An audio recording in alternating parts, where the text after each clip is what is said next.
Hello, and a very warm welcome back to the Gimme a Whole Year Wrestling podcast. My name is Ant, and this right here... Let's do this! It's Ollie. Do you like my Brock Lesnar impression? I liked your Brock Lesnar impression. You did it earlier, and I was like, do you know when you're like, oh man, it's really early in the morning. Where's that from? Yeah. And then he was like, Brock Lesnar, and I was like, yeah, it is. Yeah. Thanks for watching it to us today. We've got NXT UK episode 34. It's really early in the morning. We woke up to film this because we haven't been able to meet up these last few days. It's really annoying. 13th of March, Coventry. Let's do a few comments from the last episode. Thank you so much to everyone for commenting and your likes and support. The last video's doing really well. Our videos they're doing really well in general, which is really cool. We had a couple of comments. Manfred did us a favour and sort of took times in the timestamps. Yeah, timestamps. Thank you. That's the word. So thank you very much for taking the time to do that. We really do appreciate it. He also says that Radsey is a Blue Peter presenter. Michael Cole and Nigel McGuinness were on Blue Peter. I didn't know that. I didn't know that either. That's really interesting. I didn't know Blue Peter was still a thing. I thought it. No, it's always been a thing. I thought it got cancelled. I didn't. I don't know. I don't watch kids' TV anymore. No, I watch nothing but Netflix and other streaming services are available. I would imagine, but why would he cancel Blue Peter? It must be quite a cheap show to make in terms of you don't have to animate anything. I don't know. Maybe they spent too much money on badges. Maybe. They had nice badges. Jinny and Nina, Manfred also says, has been part of a stable together outside NXT called the House of Couture. Oh, there you go then. See, the main event was fantastic. Great episode. You guys had us laughing. Jamil also said, I could see Nina possibly getting involved with Jinny feuding with Storm as possibly helping Jinny win the title. Yeah, I think that's a great idea. Yeah.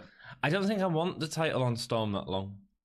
No, I want to see her go up to the main roster already. I think when we get past WrestleMania and Rousey goes away and all that kind of stuff, we need some fresh faces in the women's scene. I think, and I think Toni Storm will make a really good addition to that. You know what I was thinking? What? Great tag team: Becky Lynch and Toni Storm. Yeah, that'd be fun. I think Becky Lynch. It depends on sort of how hot she is going forward because the heat's sort of dying a little bit at the minute. Can I make a quick point on that? You can. This whole breaking kayfabe angle thing has really killed me off for the excitement for that match. I feel like a lot of people are feeling the same way. The triple threat at WrestleMania. It's like they've tried really hard to make this event something when it was already great. Yeah, it didn't need all. We're really excited for it, and now I get what you're saying. I get what you're saying. I think it'd be better a main event than Brock and someone, you know. Yeah. Jamil also says Ricochet is on all three brands for some odd reason. I don't know why him and Black are teaming up, but hopefully they'll transition us to single wrestlers on main. He's too good to be in a meaningless tag team.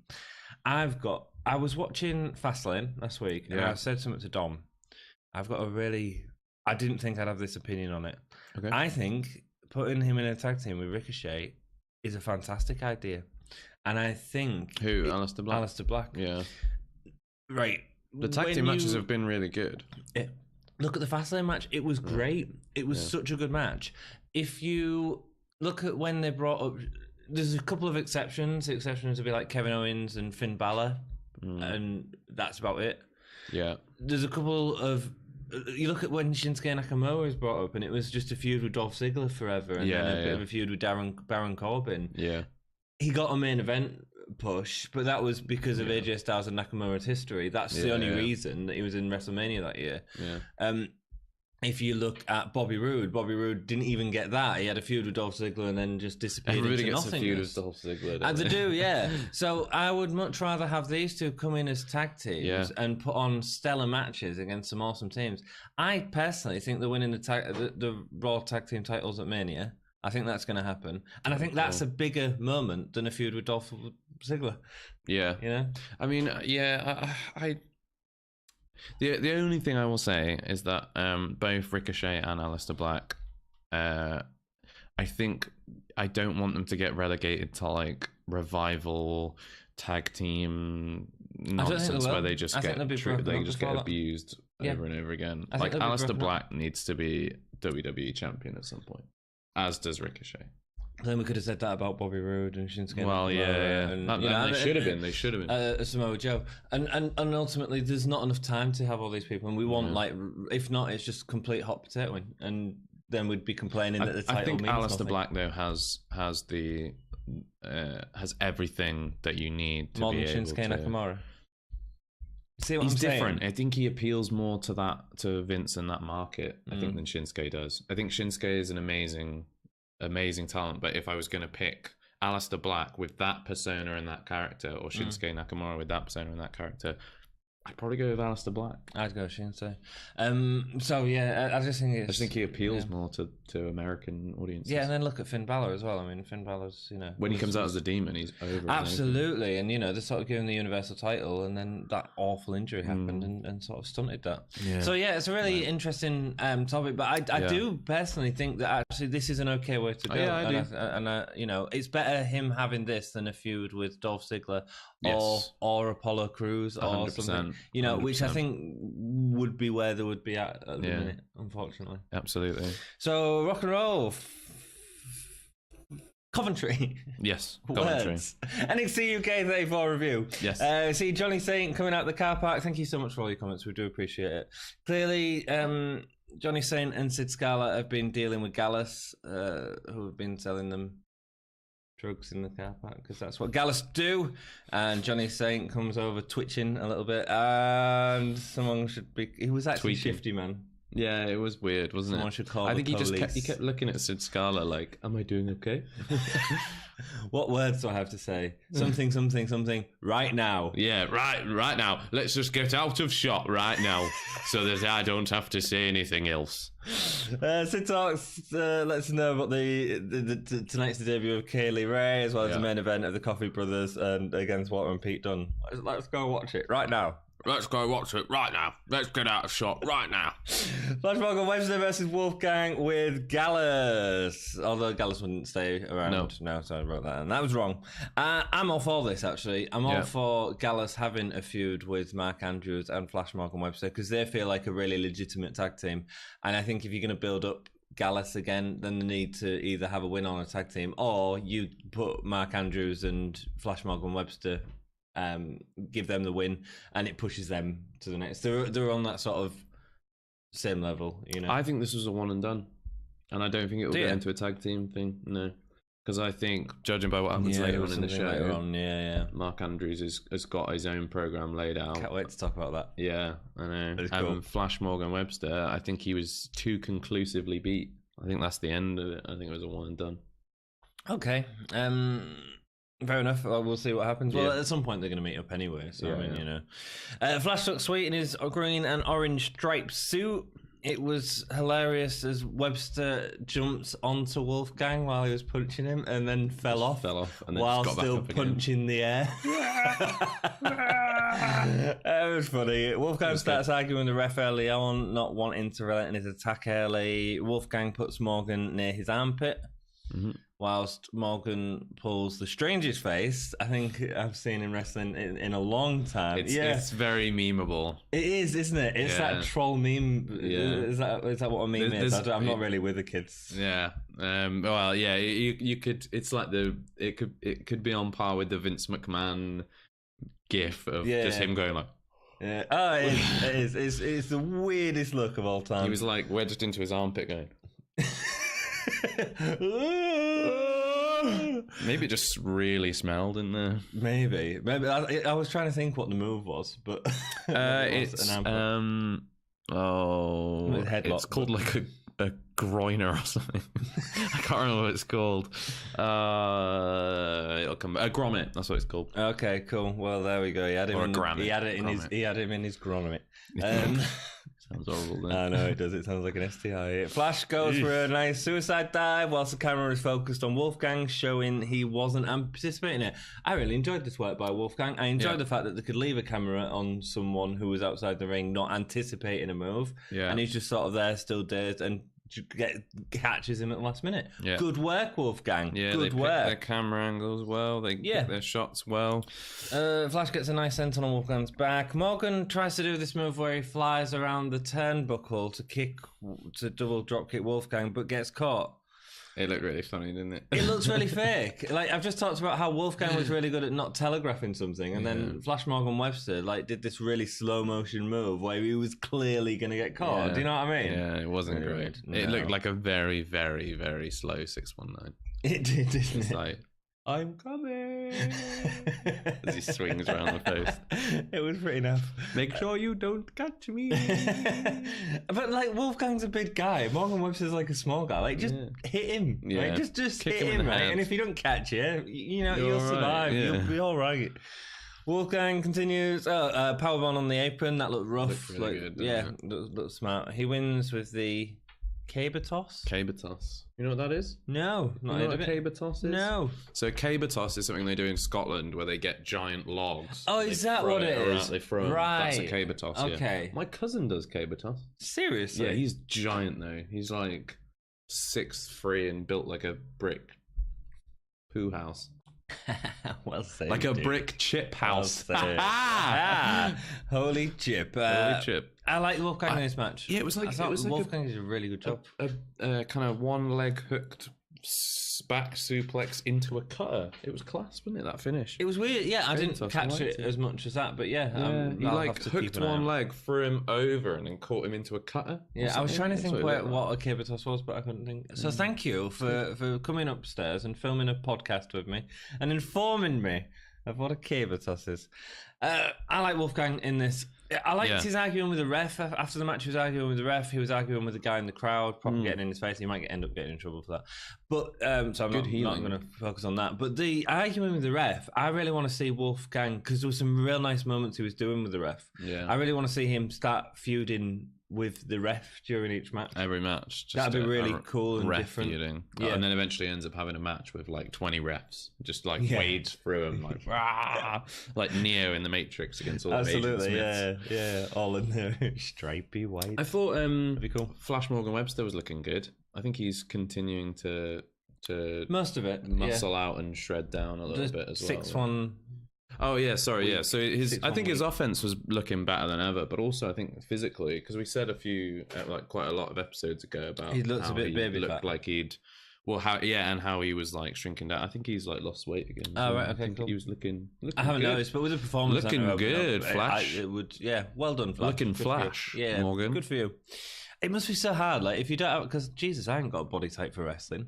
No, me neither right now. It takes a lot of dedication, not only to like keep yourself in shape, but like even if you've got a body that doesn't, just like fall apart. Yeah, exactly. Well, I have lost a stone in the last 2 months.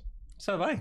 Yeah, high five. Go back like 20 episodes and then like compare. Chubby, the size right? Of it our wasn't faces. widescreen. There was no fishbowl lens over the thing. That was us. No one will notice. No, they will be We've got like facial hair. Oh, yeah.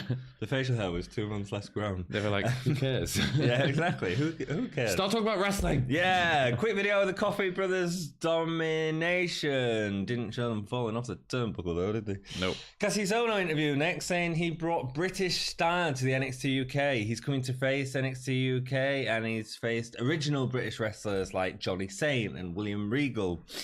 New British wrestlers think it's Shawn Michaels and Bret Hart. Anyone who wants to experience real British wrestling should be in the ring with the American Kassius Ohno. I liked it. I think it's great. It's a good promo. Yeah, it was. It felt calm. I don't really get where they're going with the American British thing, but I quite like it. Yeah, I was trying to work out who he's going to end up going against. I wonder if, because he's going like, I'm American, you're British, you should be more British. Yeah. Whether we'll get him against like someone like Jack Gallagher, like someone really, really like on the nose British, or Tyler Bate. Could be Tyler Bate. That would be fun. That would be a good match. I can imagine the bot bang. Yeah, because he had the match against Walter, which was no. Yeah. We'll see where it goes, man. But I am excited for it. I think it's a great signing. They seem to be doing a little reshuffle at the minute. Do we know if any of the NXT UK guys have gone to the other brand? I know Mustache Mountain are sort of in there. They're anyway, back and forth. Classic. Not that I'm aware of.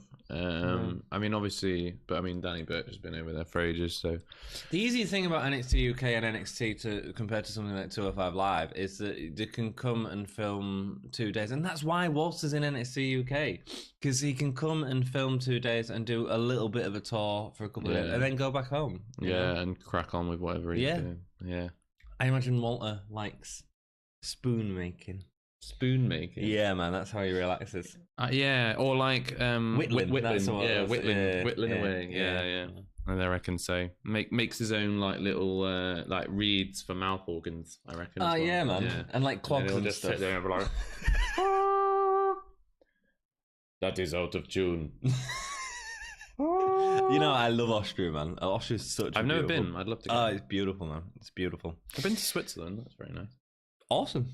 Amir Jordan. Yeah. Kenny Williams. Yeah. Saxon Huxley. Yeah. Tyson T-Bone. Oh, dude. when they started announcing this match, I was like, here's 4 people who haven't been relevant in this show for about 20 episodes. Saxon Huxley and Tyson T-Bone broke up. I thought, I don't know. I thought it was actually like a breakup thing. Anyway. Yeah, who cares? Williams did some nice work with Huxley, using his agility against him. A nice snap roll-up attempt. Jordan won't let T-Bone catch him. Any attack he does is reversed. I thought it made Saxon Huxley and T-Bone look weak. Even when T-Bone did start punching Amir Jordan in the corner, Amir wasn't selling it enough, so it didn't feel like... Finally, the brawler had got where he was. What was Huxley doing with Jordan? He had him like wrapped up in a little embrace, and then kept like moving him up and down. And I was like, "What is he doing?" Jesus got horny. Yeah, I was like, "This is taking a turn for the bizarre." Very weird. And then eventually scoop slammed him, but I was like, what? "Yeah." It was weird, and then there was a vertical delayed suplex, the heels on top. It's all sort of by the books. Yeah. Then the match suddenly gets really interesting. Williams brings so much energy back into the ring with him. Yeah. Fast moves against Huxley, reversals. Great move, bulldog onto the top turnbuckle. That was great. Following through the ropes onto the apron. It was nice. A really smooth transition. He's really good at that. He then does the sort of Suxley. It is. I wrote that down. Comes up to him and he gets him off, and he uses it as a setup for the spot for the suicide guard. He tosses him off the ring. Yeah, I know. Intentional horny Jews. And then uses it as a setup for the suicide dive. I don't think that's the right thing to go onto, but something like an enziguri or something like that. It's I thought it was really good. Yeah, really good for this little. It was a really good little look at just how good Kenny Williams is compared to everyone else in that ring at that point. But we just don't get to see that because of this tag team that he's in. Yeah, and also an awful gimmick and several reasons. They're lucky, and although I noticed that they kind of just didn't really say anything about that. They were like, they announced him at the start as the lucky. They said lucky, but I don't think they did the Kenny Williams says you gotta stay lucky, because he's lost almost every match that he's in. Well, thanks. Thank goodness. But it was a this match. Yeah. Stereo dives, crowd excited. Williams gets a weird move where he plants Huxley's face to the mat. Yeah. Followed by Amir Jordan Swanton bomb. Genuinely thought he was just going to break his neck. When he dived. Did you? For the Swanton. Yeah, because he didn't Jeff Hardy it, do you know what I mean? And really get the rotation. He stayed up. Superman dived out really and then turned at the last minute. And I was like, and because of the way the camera cut, I genuinely thought he just spiked himself on the mat. And I was like, that looks horrendous. And then, Williams still what dance? Yeah, and I think they're right to carry that on. Are they? Yeah, I suppose if not, we'd be questioning where it would go. Genuinely, like an interesting story to come out of this would be, like, he won't dance. They go on a bit of a win streak. They maybe get an opportunity for the tag titles. They lose the opportunity for the tag titles. Williams turns heel. But he like goes, oh, come on, well, we lost, but let's dance, let's sing. And then Kenny Williams does the dance, and Amir Jordan's like, hey, he did the dance. And then Kenny Williams just takes it. It's actually probably a really good way to get Williams over. Yeah, into Really a good singles position and start. Yeah. Real matches. Yeah, absolutely. No, I thought Williams did a great job in this match. I really did. I thought he really brought the energy and made the match suddenly exciting. Yeah. Swanton Bombay. That's what they call it. Swanton Bombay. Yeah. That's a terrible name. I know. I also noticed that they made a comment. He said, Amir Jordan really brings spice to spice to the match. And I was like, is that a lazy stereotype? Is that what you're doing there? You're just going, well... He's the bad boy. He probably likes spice. Do you know what I mean? It's like, yeah, there's a worse stereotype in the next match, but we'll get into that. Thank you if you are still watching and you haven't subscribed. Why don't you subscribe? We can let you know when the latest videos are, especially if you hit that ring bell. Ding, ding, ding. And we'll let you know when the latest videos are. Also, if you join us on Facebook, Twitter, Instagram, Patreon, if you want to, Redbubble, if you want a t-shirt or a mug. Or Clockface, I believe, as well. And we have a Patreon set up if you want to throw us a little bit this way. But, you know, honestly, liking the video helps us just as much. So, and share. Let people know about us, man. It's cool. Yeah. Let's rock on. Yes. That was good. That was quite quick. I'm trying to keep it a bit quicker. Yeah, it's good. It bores me a bit, actually, saying but it. now you've really slowed it down by focusing on it afterwards. Absolutely. But we're going to review the review our own segments. Interview with Jinny. Sick and it's great interview, man. Sick and tired of hearing about Toni Storm. Yeah. All she cares about, all she cares about is the Women's Championship. Yeah. As the winner gets all the attention. Mm-hmm. What a great impetus for Jinny to sort of go, as opposed to just saying, I want to win, be the best. I want that attention off you all. Don't you think when she keeps saying Tony time, it sounds like she's a kids presenter having a mental breakdown? It reminds me a bit of Frosties. Yeah, it does. It's like she's going, well, I'm sick of Tony time. I don't want Tony time. I want Jinny hour. Yeah. I like it, though. I like it. I like it. I'm excited. She's a much more natural promo talker person. Tony can be. That was ironic. Yeah. Eddie Dennis or Neville with his haircut when his head down. He looks like Neville, man. He does look like Neville. What's Pac doing? Like lanky Neville. Lanky. Like Stretch Armstrong. Yeah, like... Neville's been put on a rack and had a haircut.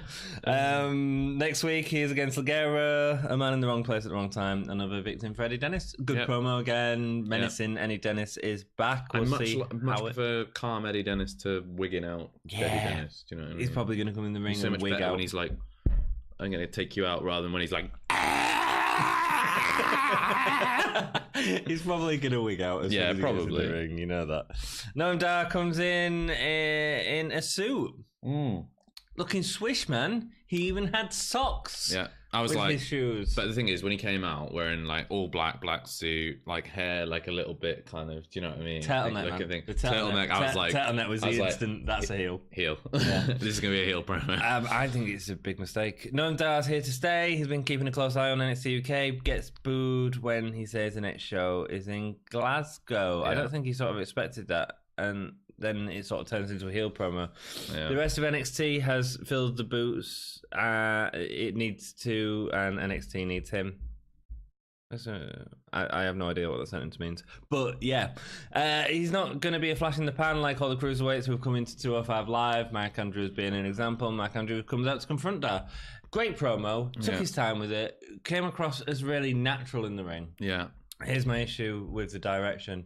Heel Dar makes no sense when the next show they're doing is in Glasgow and half of the card, like the NXT UK card, is heels anyway. Like, well, I wonder if they're gonna do the Bret Hart in Canada thing, but with the entire Scottish half of the roster. You know what would be great? They need to get rid of. Sorry, I've half ignored what you said. Say it again for me. I wonder if they're doing the Bret Hart in Canada. You know, we talked about heel in America. Ooh, great idea. There's the reaction. Moving on. Right, I think, God damn it, I think what would be a great idea is get rid of, what's the name of the commentator? Vic Joseph. Yeah. Get rid of him. Put a Scottish commentator on there. Have the feud between Nigel McGuinness, because you know how good Nigel McGuinness can be, and the Scottish commentator. Okay. So that all that's happening on, as well as because we're really sort of having this divide at the minute. Yeah, I'm like that. I think I like the Scottish divide we've got going. Yeah, I quite like it. I like that we've got a lot of Scottish and I think wrestlers, and they've got quite a strong identity among them as well. Yes, but then at the same time, like, let's not make Noam Dar a heel. Let's have him as the face Scottish, and then that's okay because he's fighting for the pride of Scotland as opposed to the kingdom of Scotland. You know what I mean? Yeah, maybe. I don't know. I just think when you're in Scotland, you've got an opportunity to really like mess with the dynamics just for one set of recordings. Oh set of yeah, tapings. and I can't wait for them tapings. I think it'll be great. And I'll be really disappointed if Dar and Gallus come out and go, "Oh, you're not real Scottish people. You know, you're fake Scottish." That would be really boring. I want them to come out and play up to the fact they're Scottish. Really like faces. Be faces for this time round. Yeah, so do I. Get Pete Dunn, dude. Yeah, do you know what I mean? Yeah, that would be awesome. Be great. The one thing I will say that's interesting about the direction they're going with Noam Dar is it proves that they're willing to take a character out of NXT or NXT UK or 205 Live, and change it immediately.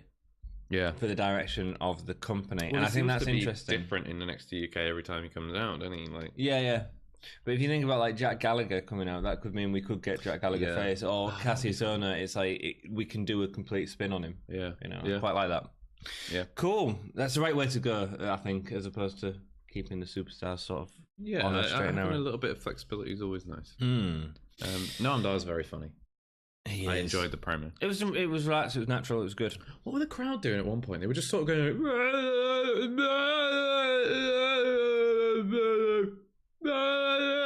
They were making noises. Is it when they were singing some sort of Star Wars theme tune or something? Oh, was that what they were doing? I think so. Oh, it was a supernova, isn't it? Terrible.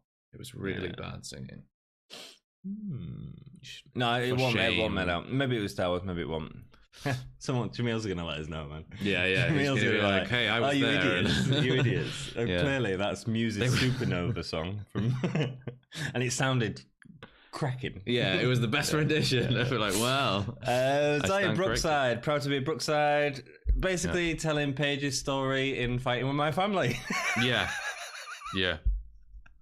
Well, I mean, the thing. Okay, so so there is like a stigma attached to wrestling, I think, with like people who aren't into wrestling. I think like there's like a lot. So like when I went, like I've mentioned previously, I went to a couple of training sessions. And literally like one of the training sessions I got to, there were these kids that were like outside the center where it was on, and as I was walking in, they were like, "Oh, are you here for the fake fighting?" I was like, "Have you watched Fighting?" Oh my god, no, I haven't yet. Oh, it's quite good. I want to see it. I do want to see it because I didn't realize it was what's his name? Stephen Merchant. Yeah, he wrote it, and it's got Nick Frost and stuff. He does. Nick Frost is really good in it. Yeah, it was a good film. I enjoyed it, but yeah, this is basically Xia Brookside sort of stealing that story. I love this promo. You know why? Go on. So I think that the thing was a bit silly because it was like, "I hate bullies," and which definitely means she's going to get beaten up again. But I think maybe you have the underdog. I don't know. I'd like them to see them push that into a longer storyline where she like sort of like gets bullied, slowly begins to overcome, and then works her way up to the women's championship. Yeah, but to do that, you don't sort of have someone say, "I've always been bullied," I've blah blah blah. You actually show it. You show the backstage Rhea bullying. Yeah, sorry. But the thing that I really liked about it is they're really sticking with the wrestling tradition thing with her. I like the fact that at the end of her promo, she got up in the ring and then like did the foot wipe on the ring apron thing. Yeah, it's like it's like the sign of respect to get in the ring and do that and stuff. I like that they're building her character a little bit more, and they're saying like she's not just this plucky young girl, like woohoo. They're going like she's part of a wrestling dynasty almost, you know. I mean? And I like that. Yeah, that's nice, and that's nice character work. But then at the same time, get rid of the whole I'm being bullied. Show us the bully, and also sort of like because her story is probably quite similar to Paige's story, just a few years behind. Yeah. So and coming from a wrestling family and that sort of stuff. Yeah. Interesting. Primate and Wild Boar video package. They're putting a little bit of time into both of these. That's fine. The hunt begins next week. They're gonna get beat by someone. Yeah. Kaylee Ray versus Candy Floss next. Candy Floss skips into the ring. I want to see that lollipop get slapped out of her face. Kaylee Ray, bit dubstep. Yeah. It's the most annoying entrance music. Oh my god! But I quite like her. I quite like how much she annoys me. Yeah, but she I should just be a want to see her heel. get slapped. She should be a heel though. But Like she she's sort an of annoying is. heel. She sort of is. Yeah, She's a heel in maybe. the trying to be face all way. the hugging and all the kissing and all the bloody lollipopping. I don't want none of that. Waving. Oh my god! I'm gonna drop her on her head.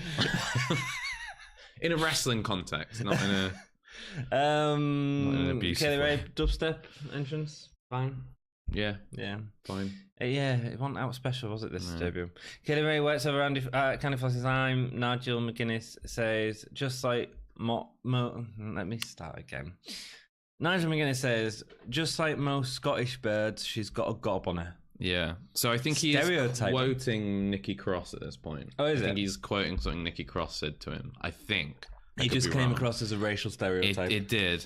And whether you're quoting or not, do you know what I mean? There are just some things you shouldn't say, whether you're quoting or not. Do you know what I mean? Especially not if you're a British bloke saying it about broadcasting it on a platform which meets me. Yeah, it'd be a little bit like me quoting maybe Jay-Z lyrics on a podcast that reached 19 people. Do you know what I mean? Like, yeah. Do you know what I mean? Like, it's just be aware of I think so. Yeah. But again, it got me thinking then about the Scottish and English commentator. I think it'd be interesting. Really quickly, I don't think that's how they should have introduced Kaylee Ray. No, 100% I think not. With that promo where she went, I'm gonna like tear apart the women's roster. I've been watching you all, so I know how to beat you. Yep. She should have been interrupting in matches and taking out people backstage. She should be like a brutal, vicious, sneak in, guerrilla warfare style. That would have been really cool. But yeah, just they wanted having to keep her as a face, I suppose. Introducing her and into a normal one-on-one match where we know what the outcome's going to be. Yeah, and there was nothing. The problem is there was nothing really exceptional about the match. I've seen Kaylee Ray matches. She can put on some really good matches. She's a decent wrestler, and there was nothing special about this because she was working 3 moves with Candy Floss. Widow's Peak drop for the win. Not great debut. It's a nice move, the Widow's Peak drop, but it's not a great debut in my opinion. It's not her fault. It didn't even feel dominant. It was just a bit dull. Yeah, she had to work with Candy Floss, you know. Yeah, and it didn't. Here's a real issue. So Walter, when he debuted, it showed his style. You know, the chops, the big guy in the ring. It showed his style. We got encompassing of what is our stereotype of Walter, and you can't say that about this match at all. No. Got anything else to say about it? Nope. Mustache Mountain promo next. Talking about the Dusty Rhodes Classic. Tyler Bate is going to organise a match with James Drake. Felt real natural. The two were playing around on camera. Yeah. Having a good time. Yeah, a bit of ad-libbing, I think, in there. I think so, yeah. Trent Seven's just great, He's funny, isn't he? Yeah. So good. Yeah, he's funny. Yeah. He's got a broken toe or a bruised ego. Or he's just scared. Yeah, it's about Gibson, Yeah. Oh, he's class. It was really funny. And, like, you could tell Tyler Bate was kind of slightly wanting to laugh at it, at it as well. But that just made it better because it felt fun. Yeah, it builds their relationship as well. It makes them feel like two blokes that you could really get on with. Yeah, you know so that heel turn is going to hit us out of nowhere. Yeah, you know what? The more I see Trent Seven, the more I think I would like to see him as heel champion. Yeah, I could see him take it from Pete Dunne. Really? No, Pete Dunne's got it for 7 years. Sid Scala had a conversation with, and thinks Sid Scala and Johnny Saint had a conversation. Congratulations. Yeah.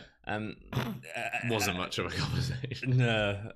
He thinks Bate ideas are great, so they've organised a main event next week. It all just feels a little bit forced, that sort of stuff. It does my head in. It's not necessary. No. Like, this episode was quite long, and we had a long main event. Like, it didn't need all this extra bits and pieces. No. You know what I mean? Johnny says, "What? Oh, now we're going to watch the main event." Yeah. Right now. Like, that's what we're going to do. Yeah. Stop telling us you're going to do it and let us watch it, for God's sake. Yeah. It could have been a 50-minute episode. It could have been a 50-minute I think it could have been an hour episode. But we didn't need Tyson T-Bone Saxon Huxley match. Okay, yeah, no, it could have been a 20-minute episode. Kaylee Ray could have attacked somebody from behind and just knocked them out. Yeah. Like, it could have been a 50-minute episode and it would have been better. Yeah.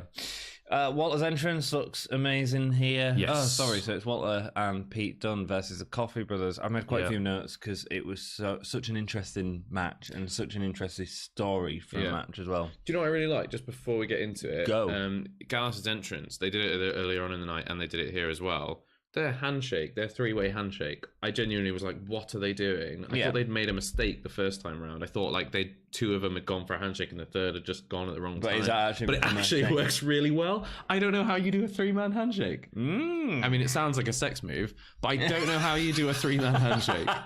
Let me show you. Yeah. What? How did that work? What were they doing? Okay. Did he just like slip his hand in? They did like two of them go for a handshake and the third just like slips in and then they have a three-man handshake. It's very weird, but it was really cool. I thought it was when they were going for it. I was like, oh no! Like the British in me they've done this in the rising up, and I was like, this is going to be so socially awkward. And then they just went boom, and then they like did a high five to the fist, and I was like, when did Gallus get so cool? One day, can we go say hello to Gallus? And I just want you to try and instigate a three-man handshake. Yeah, here we go. Just go like, oh, three-man handshake. Yeah, I know how to do that. Four-man handshake. Five-man Four-man handshake. Let's all join in. I think that might be my holy chip moment. Was the holy chip? I'm seeing Gallus just trying to work it out. Handshake. I missed it, but I will keep an eye out. Yeah, for it they did it at the beginning of both matches. Wolfgang match and the cool. Coffey Brothers one. Cool. I will definitely keep an eye out for it. Yeah. Pete Dunne enters. Walter shouldn't have taken his eyes off the title. No. Shouldn't have done. No. Did. He was a bit off-putting, actually. I was watching Walter because you're sort of interested by him because he's the new guy and he's done some great work. There's a lot of looking around in it. He was, he seemed a bit distracted this episode at times. Some nice arm manipulation at the start from Dunne. Obviously, great at that. Really controls the other wrestler as he's moving it. It's great. It's part of what we love about Dunne, I think, that style. Walter then puts his arm out for his turn. He wants to show his arm manipulation on Mark Coffey's arm, showing Dunne what he can do. So it's a little bit of competition between the tag team. Great story.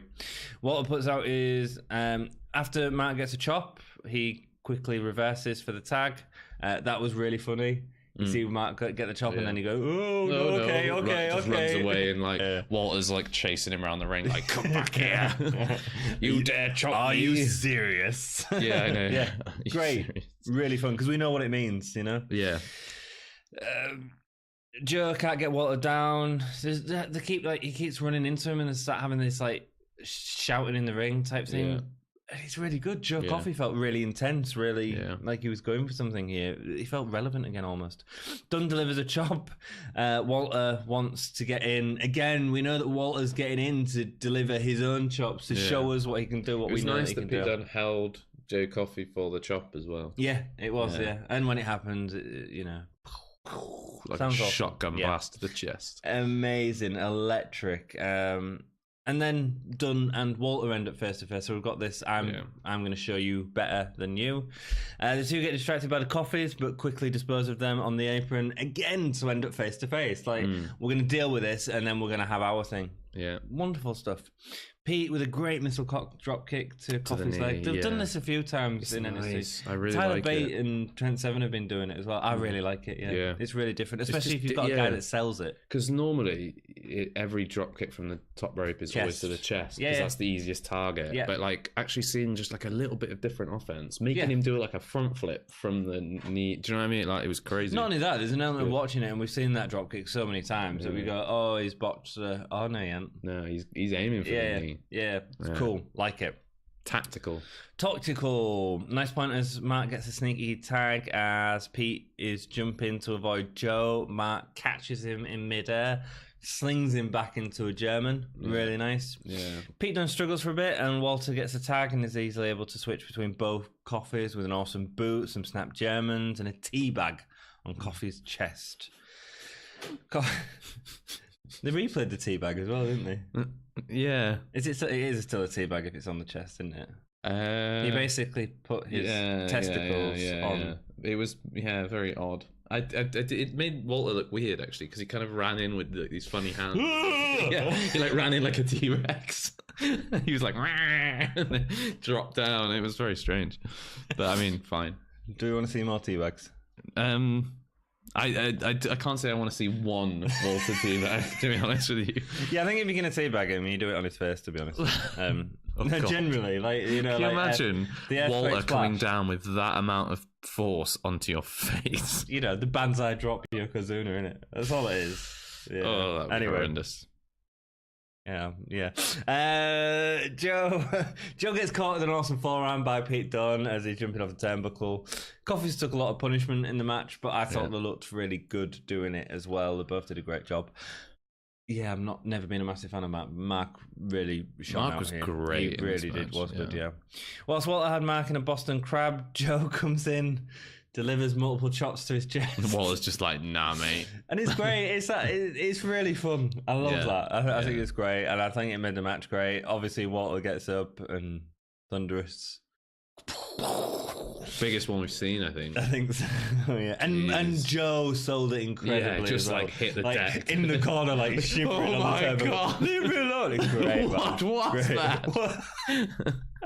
Great. What are your hands made of? I sort of wanted him to start covering his ears, like it burst his eardrums.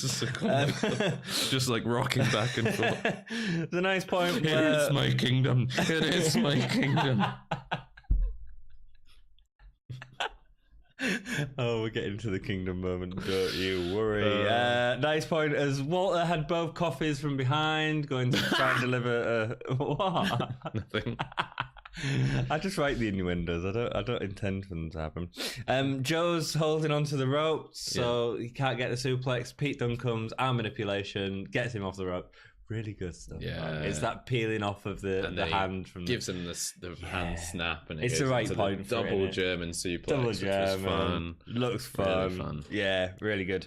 Well, it hits the rope slightly awkwardly. I think that's where he busted his nose. Yeah. I was watching it to see if it was the next point, which is where both of the faces have submissions on the Coffeys, Joe throws Pete onto Walter. Yeah. So I was thinking, was it that did it? But no, I really wasn't. I think it was the ropes. Yeah, I think it's the ropes, no mercy! No mercy! Way! Yeah. I like it, man. Yeah. That's cool. And my kingdom. Still my kingdom. Still my kingdom. My kingdom. It's my kingdom. I looks at the belt, doesn't he? Yeah, that's cool. My kingdom. My kingdom. A belt for my kingdom. Could be a proper kingdom. And then sort of the belt gets involved in the match, which was cool. Yeah. Walter and Pete Dunne have another moment in the ring as Pete's sort of staring at this bloodied nose sort of. His chest, like Walter's chest, by this point is like just a mess of red as well. Like it was nice. It looked like they'd both been to a fight. Walter more so, and Walter almost looked vulnerable, but to a really interesting point. It wasn't just him standing there going. He was like, he looked a bit like the Gallus had really done him over a little bit actually, but it was not. It was good because he was still there, strong, but like But clearly vulnerable. Vulnerable, but even more menacing for it. Yeah, I think, no, I agree. Also, credit to the cameraman at this point because they've got this shot, right? Pete Dunne's standing there and he's like staring at Walter, like giving him that face that he does when he's like, "Huh? What's going on? What's going on?" I like it. I like it. Yeah. And then in the background, Mark Coffey just rises up with the belt with this look like, here's Johnny. And it looked so good. And you know, like, oh no, like behind you, Pete, behind you. It was like a horror movie moment where the bad guy with a machete or a hatchet, just rises up behind the protagonist, like But then really Walter does the big boot to save Pete Dunne. Yeah. They were trying to sell it like was Walter going for Pete Dunne, but it he was clearly like looking out for him. It was a bit too obvious, wasn't it? Yeah. And then the powerbomb gets him the win on Mark Coffey. The two continue to stare at each other. They look like they've been to a fight though, man. As a stand of the title, as soon as Pete Dunne goes to pick up the title, Walter puts his foot on it, bends down, picks it up, and hands it over to Pete Dunne himself. Yeah. Great. Yeah. You know, I'm still there. I'm still watching you. Yeah, I'm excited for that feud when it happens. Yeah, I'm no interested rush. to see where it goes. Yeah, no rush at all. Man. take your time with this. I don't want to necessarily just see them go straight into a program together now. I want them to build slowly towards it. I think they need to do something with the European Union thing as well. It would be really nice to see European Union versus British Strong Style would be really good. Yeah, I like the way that they're not making Walter a heel immediately as well. He's just sort of this guy that's just powerful. I think because they're getting such a positive reaction to him, they're like holding off on who they should turn heel. Okay. I think they might be a bit like, who's gonna get the biggest face pop in this situation? But that's the thing. Like Dunn is probably one of the most versatile members of the roster in terms of he can flip either way. You want him to be. It wouldn't matter. And you know what? Like, it was really interesting to see like the crowd were going crazy for Walter at some points and then going crazy for Pete Dunne at others, and like there was no clear distinction between who. And they're playing into that with the story really well. In that they're both looking dominant. They're both looking good. I'm quite happy about that. It's good. Yeah. So that's it. Gay stars for this episode. I'm gonna give it 2.5. I think it was a pretty good episode. The last match was really, really good. There was so much good story in it. It was great. The in-ring action was class. Yeah, it was really smart. It was long, but it was good. 2.5 stars for me. I really enjoyed it. I'm giving it 3. I thought it was great, and I thought there was a couple of early matches on the card that was really good. Best performer? I think this is the first time we've really seen Walter come into his own, and we've really seen what Walter can do in an extended match with some story, so I'm going to give it to Walter. Cool. I'm giving it to Kenny Williams. Oh, interesting. I was really impressed by the match. It was really boring, and don't get me wrong, that last match was great, and maybe it's because I can't choose between the last match. Yeah, it was difficult. Because Mark was really good as well. But Kenny Williams took that match to another level. Yeah, like with not much to work with. Yeah, you know? He did bring a lot of energy into it. Lucky thing, which is rubbish. Yeah. Holy shit moment. Holy shit moment has got to be the 3-man handshake. That's got to be my holy chip moment. Oh no, man! It's that chop after the Boston Club. Yeah, probably. Like when Joe Coffey just. I mean, if we're being sensible about it, all right, fine, the big chop. All right, yeah. I quite liked the X-Plex onto your phone's talking to us. It sounded like me, which was really weird. The X-Plex and the backdrop. Like double onto the apron was nice as well, but I think 3-man handshake was good. For me. Yeah, do you know what a 3-man handshake would be? Like a good sequel trio to 3-man band. The 3-man band could become the 3-man handshake. There's way too many sexual innuendos that are going to happen with that, dude. You've already met them, man. You've already met them. Yeah. Thank you so much for watching. Hope you've enjoyed the episode and stay with us for NXT UK 35. Sorry it's a little bit later this week. We've just been busy. Yep. What else is there? We've already said all the subscribe stuff. We're working on some new original content as well. We're just in the sort of planning and development phases for that. We just need a little bit of time. We just need a bit of time so we can like get it properly worked out and planned and everything. So you'll get to see a bit more of like what are. I don't know. 3-man handshakes. Yeah, get to see all our 3-man handshakes. So we're working on a few different little things, aren't we? Just to kind of give you a little bit more varied content. I'm sure. I hope you'll enjoy it. Yeah, I think you will. I hope so. I think you will. Rock and roll. Thank you so much for watching. Let us know what you think in the comments down below, and keep it good.